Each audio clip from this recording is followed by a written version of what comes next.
दोस्तों जो मेरे को जिसे नीचे नंबर देके कॉल कर रहे हैं उनसे पहले कहूँगा उन नंबरों पर व्हाट्सएप अपना ऑडियो सेंड कर देना, क्योंकि कॉल मैं आपका रिसीव करता हूँ, कम करता हूँ, कट कर देता हूँ। क्यों करता हूँ? हो सकता है मैं बिजी हूँ, क्योंकि मैं वीडियो एडिटिंग करता हूँ, शूट करता हूँ, खाना भी खाता हूँ, 5 मिनट रेस्ट भी लेता हूँ, आप समझ रहे हो, उस समय मैं कट कर देता हूँ।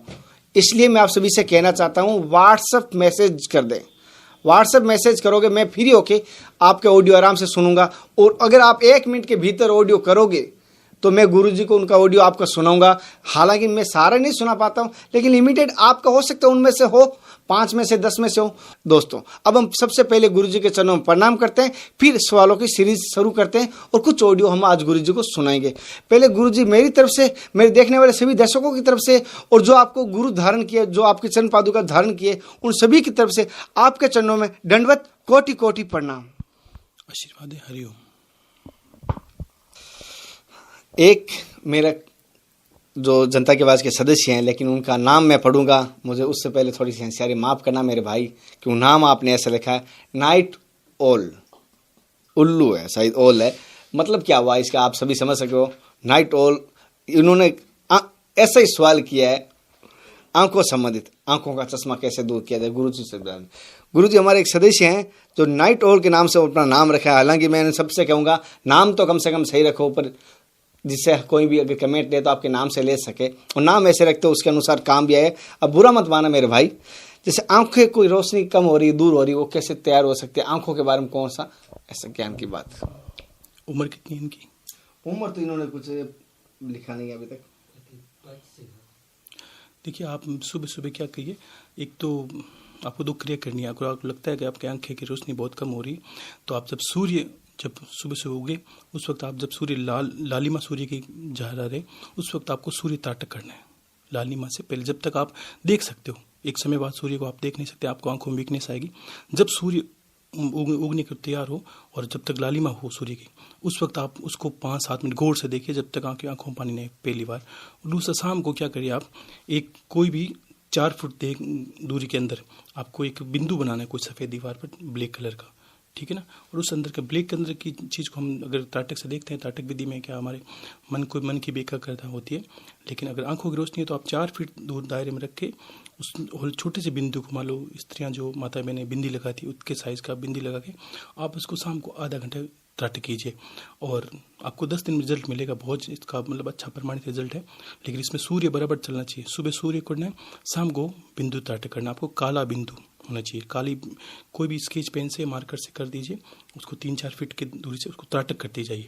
आधा घंटा 1 घंटा करेंगे, आपके आंखों में बहुत लाभ मिलेगा, और जैसे जैसे बढ़ेगा आपको बहुत फर्क आएगा। आप सूर्य ताटक बंद मत कीजिए, रोशनी आपको पता चल जाएगी। 10-20 दिनों के अंदर आप चश्मे को चेक करवा सकते हैं, 20 दिन में आपको काफ़ी अच्छा रिजल्ट मिलेगा।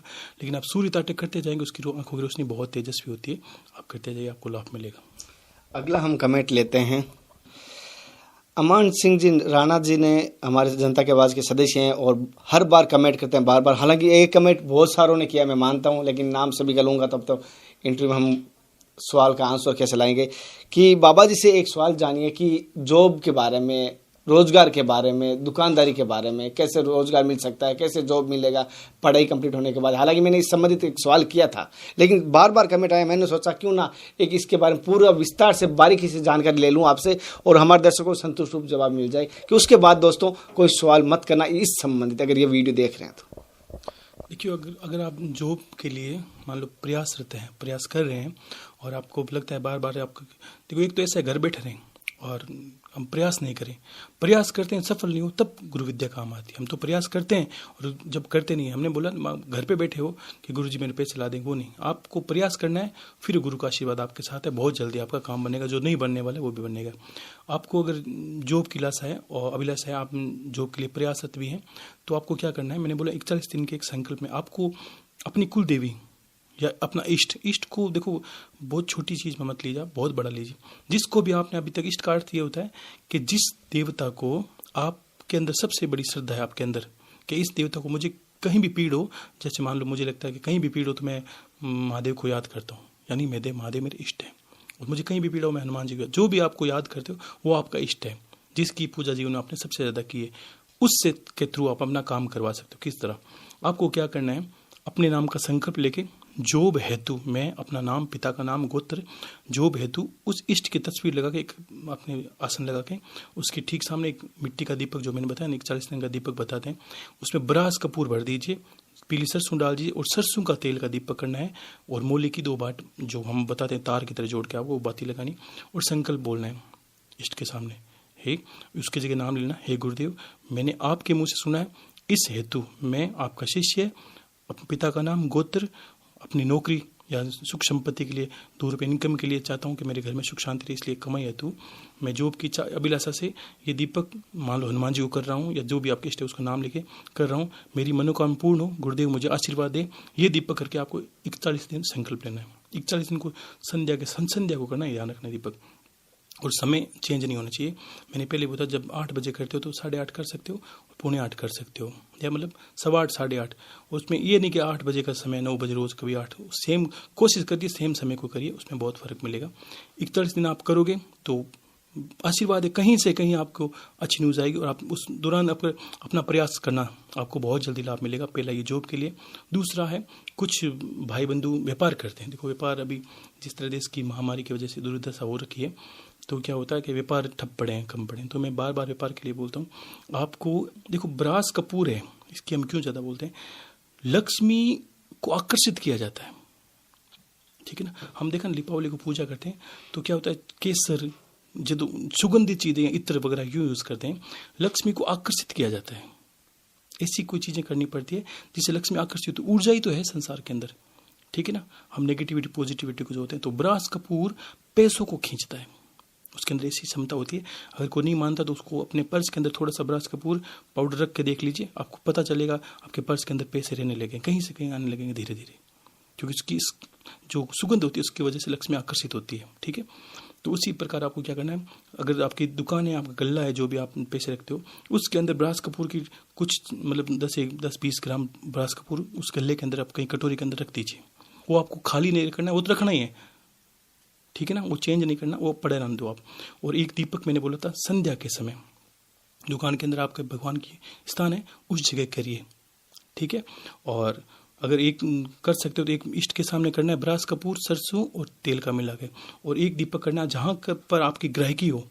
हम जैसे मेरी ये दुकान का मुंह है और यहाँ से ग्राहक आने वाले, उस ग्राहकी के सामने वो दीपक इस तरह जलना चाहिए। तो आपको पता चलेगा, जो कर रहे हैं उनको देख अनुभव बहुत अच्छा होगा कि आपके जो ग्राहक टूट चुके हैं, कुछ इधर उधर हो चुके हैं, कहीं दूसरी दुकानों पर चले गए, वो भी धीरे धीरे देखो चमत्कार देखोगे आप किस तरह वो आने लगे, आएंगे, स्वतः ही आएंगे, आप चिंता मत करिए। और आपको लगेगा 8 घंटे 2 दिन 4 दिन अपना आप अनुभव होगा आपको उसका, कि मेरे आप बंद करना ही नहीं मत किए, इससे आप इतने ज़्यादा सुखी हो जाओगे, चिंता ही मत करिए। दीपक की जगह सीधा वही करिए आप, धूप की जगह 2 दीपक ही तो जलाना, एक इष्ट के सामने जलाना, एक ग्राहकी के सामने जहाँ ग्राहक रहते हैं वहाँ से जला दीजिए आप, ठीक है ना। और भी आपको लगता है दुकान के अंदर बार बार दो सकते हो, तो पीली सरसों हम क्यों बोलते हैं, पीली सरसों जहाँ गिरती है वहाँ नकारात्मकता आती नहीं। हम नींबू मिर्च लगाते हैं, क्यों लगाते हैं, कि हमें नजर नहीं लगे, दुकान को, व्यापार को नजर नहीं लगे। तो आप पीली सरसों को पूरी दुकान के अंदर धीरे धीरे बिखेर दिया करो। लोग ग्राहक अगर आते हैं तो पैरों में गिरने तो कोई हल्की चुटकी भरे से, किसी को दिखे तो भले ही दिखो, कोई फर्क नहीं पड़ता, आप नीचे दाने गिरने चाहिए, उसके पड़े रहने चाहिए, ठीक है ना। पूजन पाठ करते उसको गिरा दीजिए, रात को भी उसको गिरा, सुबह अगर झाड़ू निकालते तो वो चली जाए तो कोई दिक्कत नहीं, उससे सारी नकारात्मक दूर चली जाएगी, फिर उसको नए तरीके से गिरा दीजिए। ये आपको दुकानदारी के अंदर रखना है, पीली सरसों ब्रास कपूर वो छोड़ना ही नहीं है आपको, क्योंकि चलते व्यापार में कभी नज़र लग जाती है, दोष हो जाता है, कभी बड़ी बात नहीं।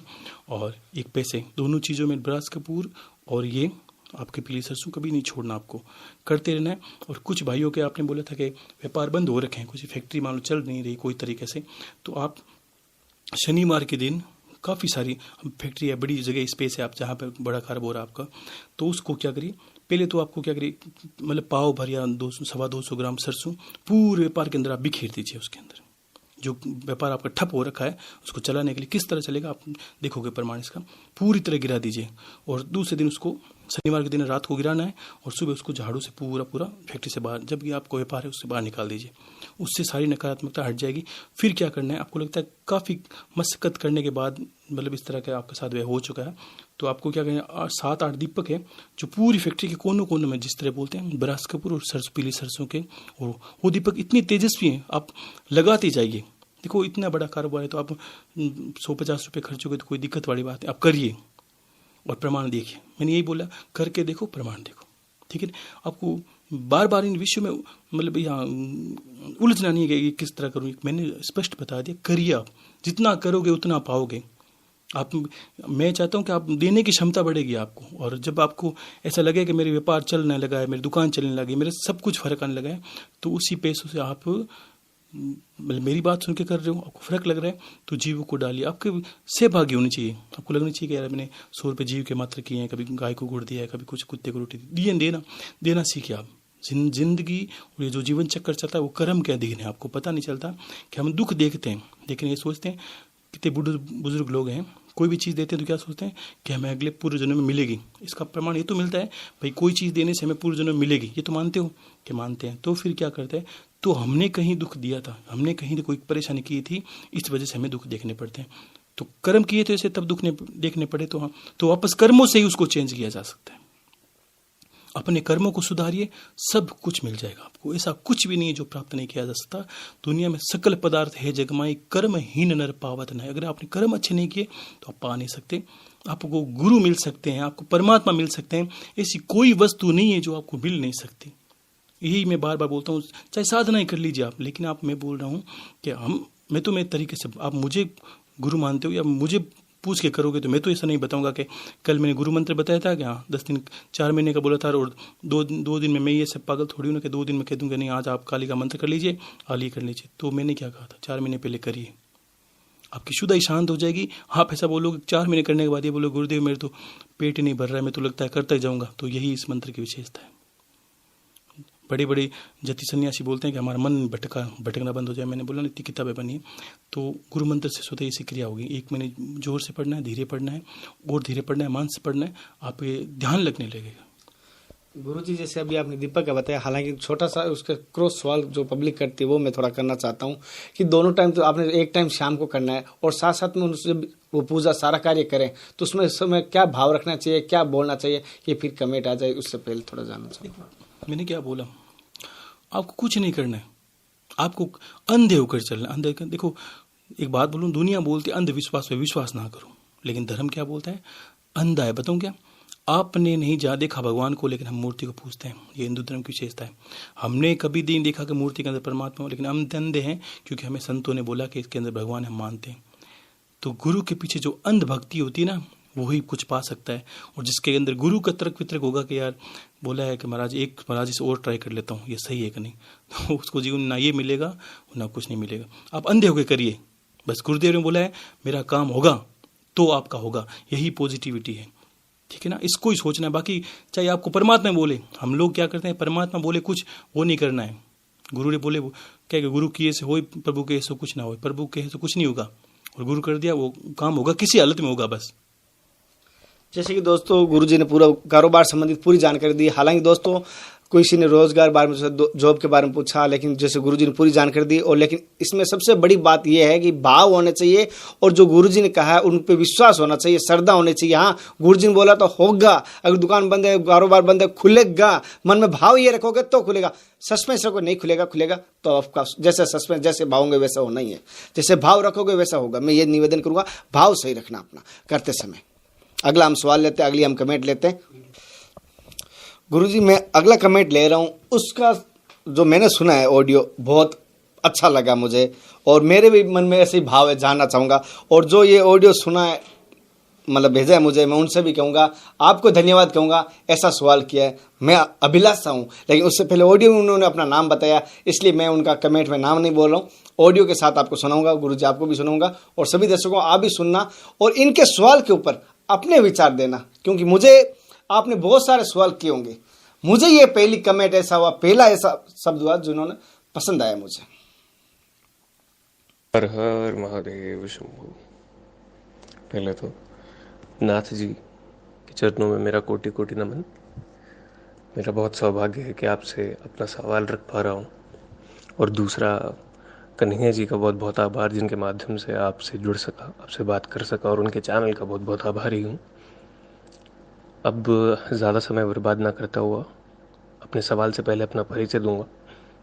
मैं आकर्षित गुप्ता, उम्र 23 साल, जालंधर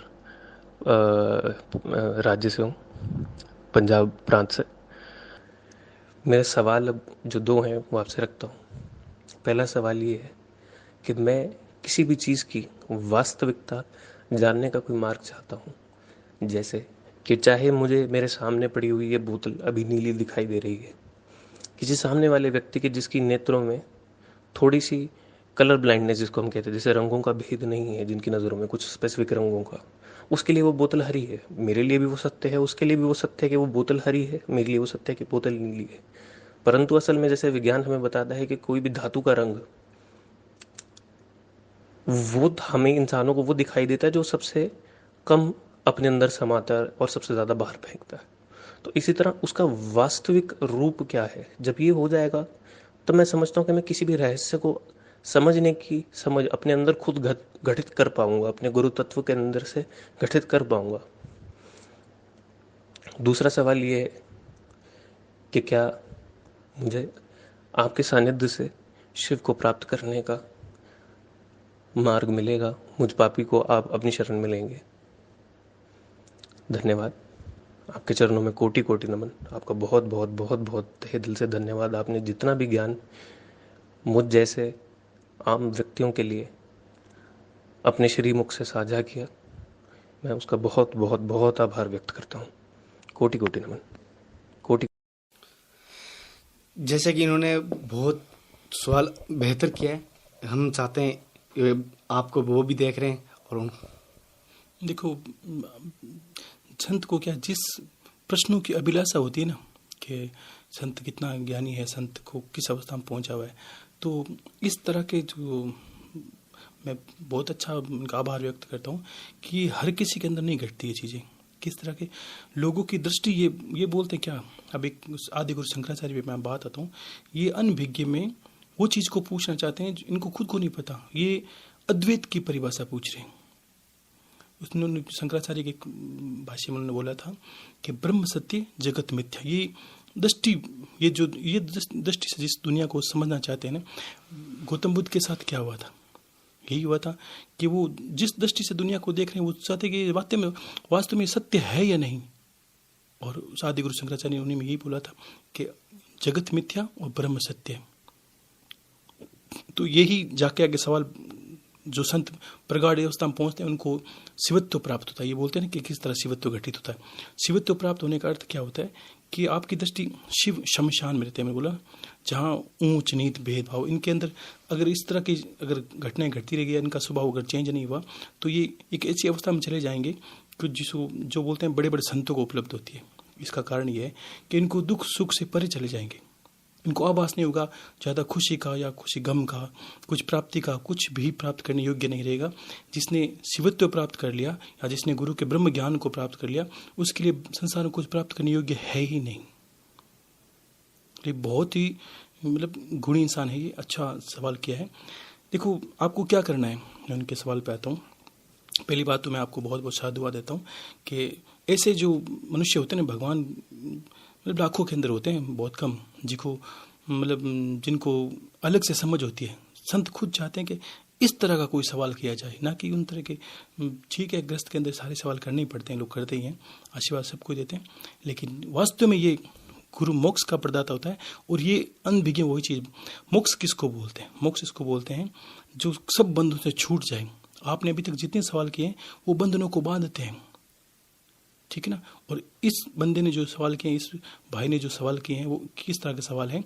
जो छूटना चाहता है, सब चीज़ों से टूट रहा है, ठीक है। एक गौतम बुद्ध का, इस भाई के लिए मैं स्पेशली इसके लिए कुछ कहना चाहता हूँ कि गौतम बुद्ध के शिष्य थे कौन? उनके एक शिष्य थे, आनंद नाम था। आनंद ने पूछा था, भगवान आपने ध्यान में जाके क्या पाया? ठीक है। तो गौतम बुद्ध ने उनको जवाब दिया था कि आनंद, मैंने ध्यान में सब कुछ बर्बाद हो गया, मैंने सब कुछ खो दिया। कैसा थोड़ी है भगवान, कोई तो कोई चीज़ प्राप्त करता है ध्यान के अंदर। दुनिया कैसी बावरी हो रखी है ध्यान के अंदर, वो किसी चीज़ का ध्यान करना चाहती है, जबकि ध्यान के अंदर प्राप्त करने की विधि नहीं है, ध्यान को अंदर को सब छोड़ने की विधि है। सब छूटता जाएगा आपके अंदर, धीरे धीरे धीरे अद्वैत की अवस्था बनेगी।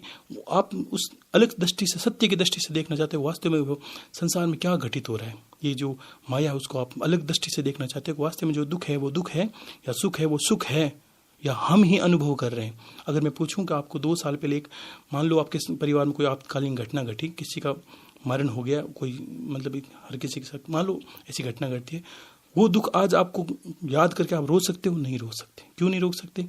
तो फिर आपको लगेगा वास्तव में वो मिथ्या थी, एक परिभाषा वास्तव में मिथ्या थी।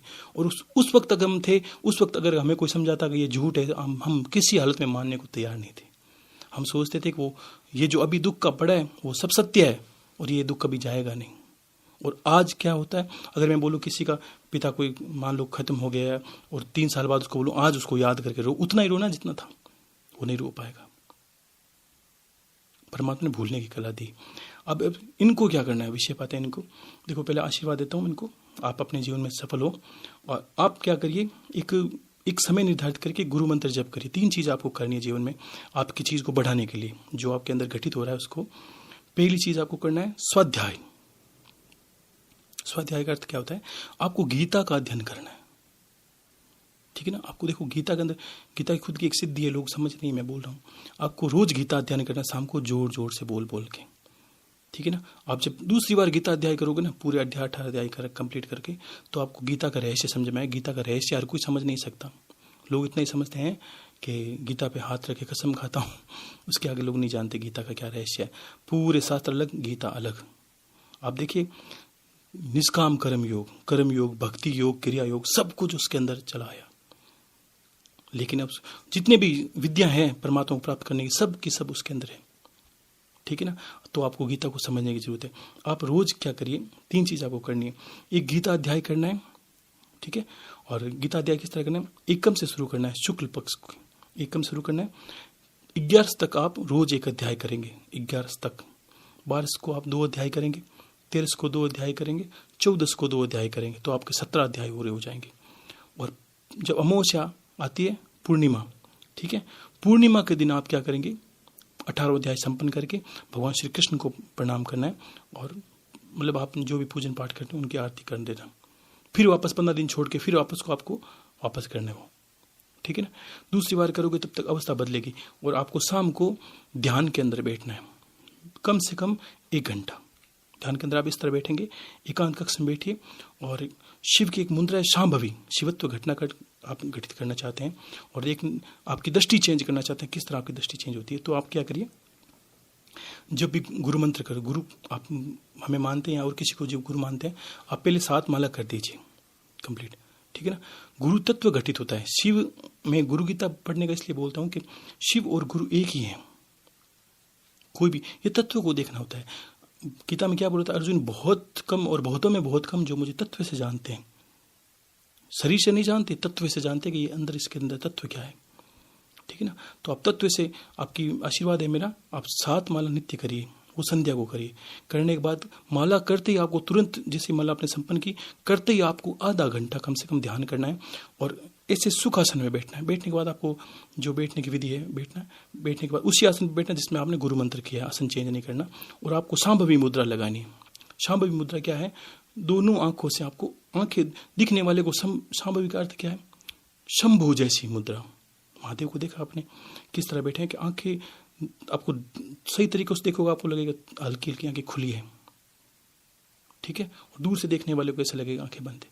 आपको बस नाक की अगली से डंडी जो सांप पर देखना है, ठीक है ना। और बस देखते जाना है, देखते जाना है। और उस वक्त आपको क्या करना है, जो गुरु मंत्र आपने किया था, उस गुरु मंत्र की माला हटाने के बाद आपको क्या करना है, एक सांस के साथ गुरु मंत्र बोलना है, फिर सांस छोड़ते फिर गुरु मंत्र बोलना है। क्या करना है, जैसे सांस ली, ओम गुम गुरुभ्यो नमः, ओम गुम गुरुभ्यो नमः, ओम गुम। देखो कोई भी चीज को दृष्टि से देखने से पहले आपको प्राणों पर आयाम कहते हैं, आपको प्राणों को समझना होगा, ठीक है ना। आपकी सांसों के, सांस ध्यान में क्या बोलते हैं, योग क्या विद्या है, चले वात चले चित्त, निश्चलो निश्चले भवित। पहले आपकी दृष्टि एकाग्र हो जाएगी, आपकी मन की जो चंचलता वो एकाग्र हो जाएगी।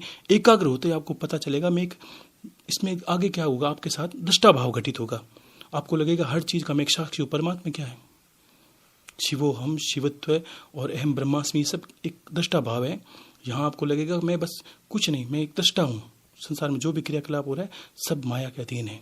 और आपको समझ उसकी कितनी गहराई है, आपको 1 महीने के अंदर ये समझ में आएगा कि बोलने वाला बाद में बोलेगा, आपको 10 मिनट पहले अनुभव होगा कि क्या बोलने वाला है। ये भी अपना सिद्धियाँ है। और आप मतलब इतनी अलग तरीके से दिखने लगोगे, आपकी दृष्टि, आपकी बोलने की क्षमता, बहुत ज़्यादा चीज़ें विकसित होगी। ये सिर्फ आपके लिए बता रहा हूँ, हर कोई नहीं करना बैठ जाए।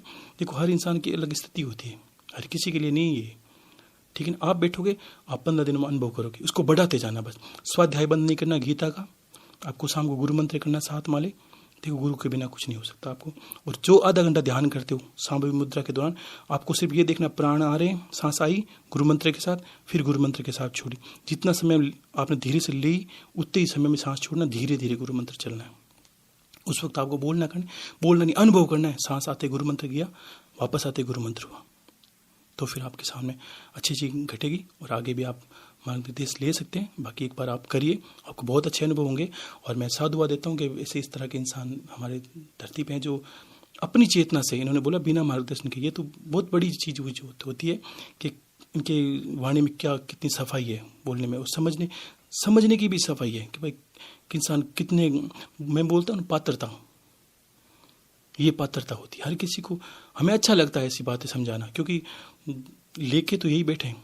और सबको नहीं बोलूंगा, लेकिन कुछ ऐसे विचित्र हो जाते हैं। शास्त्रों में कहते हैं, हीरा, मैं बोलता हूँ, हीरा तहाँ ना खोलिए जहाँ कुंजड़ों की बाट। जिसको समझ में नहीं है उसके लिए नहीं काम की, और अबोध है उनको तो ठीक है, वो सुन लिया, अच्छा बोला महाराज ने, तो अच्छे तक ही रखिए। और जो माता बहन, मैंने बोला जीवन में कृत्य करिए। अभी मैंने बोला ही नहीं, आप 4 महीने करोगे तो हर कोई स्थिति प्राप्त करो। आप बोलोगे महाराज जी मैं खुद चमत्कारी हो गया। मुझे लगता है जैसे धारण करना क्या होता है, आप गुरु मंत्र करते क्या करते हो कि ये करना है, हे गुरुदेव आप मेरे अंदर घटित हो। आपको यही अनुभव करना है कि आप कोई जवाब देते हो तो ये सोचिए कि गुरुदेव ने जवाब दिया है। आप कोई सोचते हो, सोचो गुरुदेव आप अंदर हैं। हर चीज में परमिशन नहीं, आपको बस आपको मेरे साथ ही रहना, अलग जाना नहीं आपको। यही इसी वजह से घटनाएं घटेगी। आपको हम दोनों को अलग नहीं करना है। आपको बोलना है जहां मैं हूं वहां मेरे गुरुदेव है, ये खड़ा होकर मेहता है। आप कहीं भी जाते हो दुनिया के किसी कोने में, सोचो मेरे गुरुदेव मेरे साथ है, पल पल छाए। ईश्वर क्या है, तो उसी प्रकार आपको मेरे साथ चलना। आपको अलग चलना ही नहीं है। आपको क्यों उधर मुंह करना है। मैं बोलो मेरे पीछे चलते रहिए, मेरे हाथ पकड़ के चलते जाइए। बस 4 महीने चलो और आप अनुभव करोगे, जिस दिशा में मैं रहता हूं ना उसमें भी आप प्रणाम करोगे कि महाराज जी मैं कोटि कोटि प्रणाम करता हूँ। ठीक है, आशीर्वाद है, आप पर कृपा हो और आप करते जाइए इसी विद्या को। अगला हम कमेंट लेते हैं। एक अगला कमेंट ले रहे हैं हम, बप्पी मौत, कुछ बप्पी भाई है मेरे, जो उन्होंने सवाल किया है कि क्रोध को कैसे नाश किया जा सकता है, गुस्सा बहुत आता है उसको कैसे खत्म किया जा सकता है। हालांकि माताओं ने भी ऐसे बहुत सवाल किया, माता जी जैसे कहा हमारे पुत्र को आ रहा है, उनका भी ऐसा ही सवाल था। बहुत सारा कॉमन सवाल है, लेकिन मैं जानना भी चाहूंगा किसी भाई को क्रोध आ रहा है उसको कैसे शांत किया जा सकता है, या कैसे इससे मुक्ति मिल सकती है। देखो, आप संयम कीजिए। संयम का अर्थ है कि कभी क्या, जो क्रोधी इंसान के स्वभाव होते हैं ना, जो इंसान होते हैं स्वभाव के, वो क्या करते हैं, मैंने बोला नहीं उससे पहले उसने जवाब दे दिया, इसके क्रोध का प्रमाण है। ठीक है ना, संयम की जिंदगी जीजिए। इसका अलग से कोई मंत्र नहीं आएगा कि मैंने कोई मंत्र फूंका आप क्रोध पर संयम करें। आपको बस जीवन शैली बदलनी है, तमस चीजों को नाश करना है। तमस की वजह से क्रोध आते हैं। हम क्यों लहसुन प्याज वगैरह सेवन करना, इससे कोई फर्क नहीं पड़ता साधनाओं पर, लेकिन साधक कोई भी साधना करता है तो उसका गुरु यही बोलता है कि लहसुन प्याज बंद करना है, आपको क्रोध नहीं करना है। क्रोध में आपकी एनर्जी ज़्यादा लगती है, आप आवेश में आ जाते हो। तो आप संयमित जीवन जीजिए, एकदम संयमित, अच्छी चीज़ें खाइए। और हालांकि सात्विक चीज़ों खाने से आपके क्रोध का नाश हो सकता है। आप लहसुन प्याज अगर ज़्यादा खाते हैं या मिर्च मसाले ज़्यादा खाते हैं तो भी आपके तमस का क्रोध का कारण बनता है। आप शीतल चीज़ें खाइए, दूध है, दही है, लस्सी है, छाछ, ये चीज़ें खाइए और इससे क्रोध का नाश होगा। और नहीं तो आप एक चीज़ और कर सकते हैं, भगवान सूर्य क्रोध के अधिष्ठाता है। तेजस जिसको बोलते हैं ना, जो जिसका सूर्य का प्रभाव कभी कभी ज़्यादा रहता है तो वो आदमी गुस्सेल स्वभाव उसका हो जाता है। ठीक है, तो आप भगवान शिव प्रदत्त एक मतलब मंत्र है, उसका आप सूर्य के सामने पाठ कर सकते हैं सुबह सुबह उठ के, सूर्याष्टकम। ठीक है ना, उससे आपका मतलब क्रोध भी संयमित होगा और आप अध्यात्म उन्नति भी करेंगे। सूर्याष्टकम भगवान सूर्य के सामने बैठ कर करना है। बहुत सूर्य देखो, अधिकता जो देवता है वो ब्रह्म स्वरूप है। मैं बताऊं किस तरह, सूर्य को आप ब्रह्मा जानिए। आपको ब्रह्मा ने कभी नहीं देखा कि ब्रह्मा कौन है। सूर्य संसार के जनक है, ब्रह्म स्वरूप है। किस तरह, अगर एक दिन सूर्य नहीं हो, पेड़ पौधे पशु पक्षी, हमारे जो अंदर एनर्जी चल रही है, जिस ऊर्जा की हम बात कर रहे हैं, उसका मेन केंद्र है सूर्य। अगर वो नहीं हो, उसको ब्रह्मा जानिए, अपने जगत पिता जानिए, हर चीज़ों का निवारण वहाँ हो सकता है आपको। अगर हम कितनी अवहेलना करते हैं उनकी, कि हमें जो शहरों के अंदर रोकते हैं, कभी भी उनको वो नित्य हिंदू धर्म में, सनातन धर्म में क्या होगा, सूर्य उदय होने से पहले ब्रह्म विलम्ब हमें उठना होता है। हम नहीं उठ पाते, 10-11 बजे तक हम पड़े रहते हैं, सूर्य निकल जाता है, वो अपना काम करता है, हमें अपने काम करते हैं। उनको पता ही नहीं कि सूर्य कोई परमात्मा है। वो देवता को देखने के लिए भागते हैं, जो है उनका आदर किया कि नहीं किया। तो आप सूर्य को, भगवान शिव द्वारा प्रदत्त एक सूर्याष्टक है, आदि देव नमस्तुभ्यं, उसको प्रणाम करके भगवान सूर्य को जल अर्पित कीजिए, उससे आपके क्रोध का नाश होगा। वो आप उसमें शिव प्रोक्त है सूर्याष्टकम, उसके 2-3 श्लोक मैं बोलूँगा, वो आप कर दीजिए। आदिदेव नमस्तुभ्यं प्रसीद मम भास्करम, दिवाकर नमोस्तुते प्रभाकर नमोस्तुते, सप्ताश्वरथमारूढ़ं प्रचंडम कश्यपात्मजं श्वेतपदं धरम देवं तम सूर्यं प्रणमाम्यहं, लोहितं रथमारूढ़ं सर्वलोक पितामहं महापापहरं देवं तम सूर्यं प्रणमाम्यहं, बृहितं तेजपुंजं च वायुमाकाशमेवं च प्रभुं च सर्वलोकानां तम सूर्यं प्रणमाम्यहं, बृहितं तेजपुंजं च वायुमाकाशमेवं च प्रभुं च सर्वलोकानां तम सूर्यं प्रणमाम्यहं, बंदूक पुष्प संकाशम हार कुंडल विभूषितम एक चक्रधरम देवं तम सूर्यं प्रणमाम्यहं, तम सूर्यं जगत्कर्तारं महातेज प्रदीपनम महापापहरं देवं तम सूर्यं प्रणमाम्यहं। इस तरह आप, ये पाठ है, आप करिए, आपको मतलब जीवन में क्रोध भी आपके शांत होगा, आप आध्यात्म उन्नति करेंगे। मैं माताओं बहनों से कहना चाहता हूँ, सूर्याष्टकम का पाठ आप हर कोई कर सकता है, इससे आप उन्नति पाओगे, क्योंकि भगवान शंभु द्वारा प्रदत्त है। भगवान शंकर ने जो साक्षात सूर्य भगवान की उपासना की है, इसलिए बोला था शिव प्रोक्तम, महादेव द्वारा वर्णित। और महादेव द्वारा सब सोचो, महादेव ने उनकी स्तुति की है तो क्या सोच के की होगी, वो आप पढ़ेंगे तो वही पुण्य उसको वरदानित है। मैं हर चीज़ वरदानित क्यों बोलता हूँ, ताकि वही पुण्य आपको मिले जो शंभु को ने महादेव ने प्राप्त की थी सूर्य भगवान की उपासना से। ठीक है, आशीर्वाद है। गुरुजी, अगला हम सवाल लेते हैं। देवराज हैं जो बहुत, उन्होंने कहा एक ऐसा टॉपिक, ऐसा सवाल है, उस पर भी थोड़ा सा वीडियो बनाइए। शरीर आत्मा, देव आत्मा क्या है, इनमें क्या फर्क है, ये थोड़ा जानना चाहते हैं। शरीर हमारी स्थूल, जो स्थूल बोलते हैं, ये शरीर हमारी इकाई है, ये बस एक जीवन यापन क्रिया है। और आत्म स्वरूप क्या है, आत्मा ही परमात्मा स्वरूप है। आप इसको, इंसान को मोक्ष किसको बोला है, आत्म उपासना को ही मोक्षगामी विद्या बोला है, आत्म उपासना को ही ब्रह्म विद्या बोला है। और संसार की बड़ी बड़ी क्रियाएं, जो चाहे क्रिया योग हो, चाहे भक्ति योग, मतलब जो ध्यान योग हो, ये सब अष्टांग योग हो, सब आत्म उपासना की तरफ अग्रसर करते हैं इंसान को। और अगर आत्मा उपासना हम करते हैं तो हमें शरीर रूपी माया से मतलब अलग अनुभव करते हैं अपना, ये शरीर का विशेष होता है। और आप ये अनुभव कर सकते हैं कि भाई शरीर और आत्मा अलग है। योग की पहला सूत्र यही होता है कि मैं कौन हूँ। एक शब्द आता है योग की खोज की, मतलब पीछे उद्देश्य क्या है योग की खोज के पीछे, मैं हूँ कौन, मैं शरीर हूँ, मैं जीव हूँ, मैं आत्मा हूँ। ठीक है, तो आपको क्या करना है, आत्म उपासना से आप परमात्मा की प्राप्ति पा सकते हैं और परमात्मा को प्राप्त कर सकते हैं। शरीर एक मतलब साधन है, आप शरीर को एक साधन समझिए ईश्वर प्राप्ति का। अगर शरीर ही नहीं होगा, शरीर का महत्व भी बहुत बड़ा है। अगर शरीर भी नहीं रहेगा तो हम उपासना, साधना, आराधना किस तरह करेंगे। तो शरीर का बाहुल्य ज़्यादा है, लेकिन फिर भी आपको शरीर की महत्ता यही रहती है कि हम आत्म उपासना करके ईश्वर को प्राप्त कर सकें। यही आत्मा, शरीर और आत्मा में फर्क है अपने। गुरुजी, जैसे मैंने कुछ दर्शकों को, जनता के आवाज़ के सदस्यों को 11 चरण पादुका भेजी है, वो तो कुछ को पहुंच गई है, किसी को रास्ते में पहुंच रही है, लेकिन वो कह रहे हैं जैसे मंदिर में रख रहे हैं, आगे जैसे भगवान के आगे रखनी है, मंदिर में रखनी, बहुत ज़्यादा सवाल कर रहे हैं। हालांकि दोस्तों, मैं सभी को चरण पादुका भेजने की पूरी कोशिश करूँगा। अगली बार मैं कोशिश करूँगा ज़्यादा भेजूँगा आप सभी को, लेकिन उसके बारे में जानकारी दूंगा। पहले तो हम वो जानना चाहते हैं कि वो मंदिर में कहाँ, किस प्रकार विराजे, कब विराजे और किस प्रकार वहाँ स्थापित करें। देखिए, गुरु पादुका को रखने के बाद ही आपका घर मंदिर बनता है। अच्छा, गुरु पादुका जिस दिन आप पूजा स्थली पर रखेंगे, उसी वक्त वो देवता भी, मतलब समझो एक विधि से, आप बोलते हैं ना, इसका कोई अनुष्ठान नहीं होगा। आपको साफ सुथरी जगह पर आगे रखना है और पास में सारी तस्वीर आप रख सकते हैं। सब देवताओं के बराबर गुरु पादुका अग्रणी हो, आगे होनी चाहिए। ठीक है, पीछे आप शिव की तस्वीर, लड्डू गोपाल कुछ भी रख दीजिए, लेकिन आपको ध्यान रखना है पूजन में सबसे पहले गुरु पूजन करेंगे, उसके बाद ही सब देवता पूजन होगा, तभी मान्य हो गया। नहीं तो गुरु के ये नहीं कि आपने पादुका पड़ी, आपने किसी को भोग लगाया तो आपको गुरु दोष होता है, देवता भी आपको दोष कर सकते हैं। ठीक है ना, गुरु के पीछे सब चलेंगे, आप चिंता मत करिए। ये कोई संशय का विषय नहीं है कि हम गुरु, मैंने बोला ना, आप एक बार गुरु गीता पढ़िए जीवन में। ठीक है, और जितने भी मुझे मानने वाले हैं, मैं सबको बोलूँगा, बार बार मैं निवेदन कर रहा हूँ और आदेश भी कर रहा हूँ, अगर आप मुझे मानते हैं तो मेरी बात मानिए। आपको गुरु गीता पढ़नी है, किसी हालत में पढ़नी है। मैं चाहता हूँ जितने भी शिष्य हैं, जितने भी परमात्मा को मानते हैं, जिनको भी मुझ में श्रद्धा है, विश्वास है कि गुरुदेव से गलत नहीं बताते, तो आपको गुरु गीता कंठस्थ होनी चाहिए। आपको पता होना चाहिए कि गुरु गीता मैंने पढ़ी है कि गुरु का क्या महत्व है। और मैं नहीं बोला, महादेव पार्वती से क्या कहते हैं वो उसमें आपको समझ में आएगा। और भी जो शिष्य हैं, माताएं बहनें, मैं उनको निवेदन करूंगा, जो गीता का मैंने पाठ बताया वो गीता का पाठ नित्य कीजिए। और गुरु गीता और जो गीता है भगवत गीता, उसको जोर जोर से पढ़ना है। गुरु गीता धीरे पढ़ने का विषय नहीं है, जोर से पढ़ना है। क्योंकि जिस दिन आप घर में गुरु गीता करते हो, सभी देवता आपके घर पे आपको, जैसे सत्संग सुनी ना आपने, उसी प्रकार जिस दिन गुरु गीता का पाठ होता है, सभी देवता एक संगठित होकर, एक मतलब पंक्तिबद्ध होकर, या एक ही बोलते हैं एक ही तरह से सब सुनने को लालायित रहते हैं। गुरु गीता का पाठ इतना बड़ा उसका महात्म्य है। और गीता जी का पाठ भी सुबह करिए, संध्या में गुरु गीता करिए। आपको रोज करना है बस।